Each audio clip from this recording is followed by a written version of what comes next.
Next, we turn to an 8 on your side investigation. Paws out the door. Adoption numbers are up at the local pound, but where and with who are we placing these pets?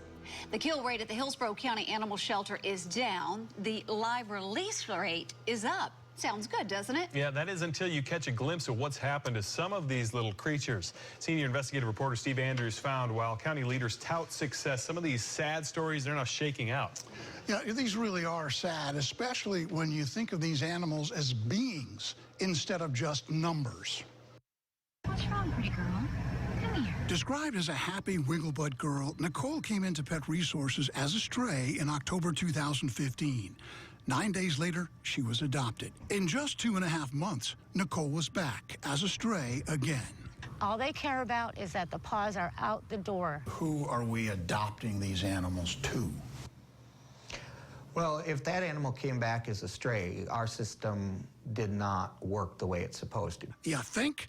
Nicole was adopted out again. 3 weeks later, picked up as a stray. She was back.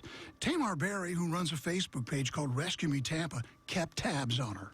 Shortly after she came back the third time, she started fighting and biting other dogs, and she became rescue only, which was appropriate. According to trainer Victoria Parker, that type of constant shifting is incredibly traumatic and destabilizing for a dog.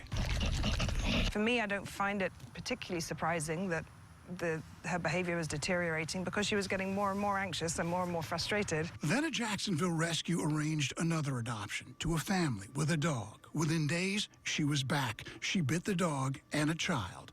Nicole was placed in quarantine, then euthanized. She was ruined from all that shuffling around. According to Director Scott Trebetoski, PRC's adoption policies are in line with national best practices and standards. Last week, he reported to county commissioners the live release rate at the pound is now 89%. And those numbers are being manipulated by sending these dogs out to crappy places, by not screening any adopters. And here's an example. Jilly Bean and Lucky, touted on PRC's webpage as successfully adopted for $20 a piece. The next day, they were for sale online.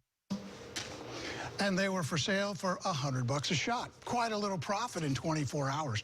Director Trebetoski told me there's probably no way to preclude people from adopting and flipping, but you know what?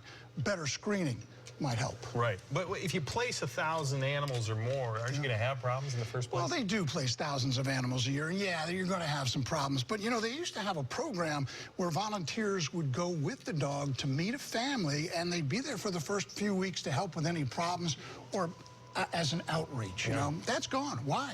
You know, if you're pushing these many animals out the door, you got to have some kind of fallback. Yeah. Yeah. Good stuff. Great story. Steve, thank you for that update. We appreciate it. Now, if you need something investigated, call our 8 on your side helpline at 1-800-338-0808. Tracking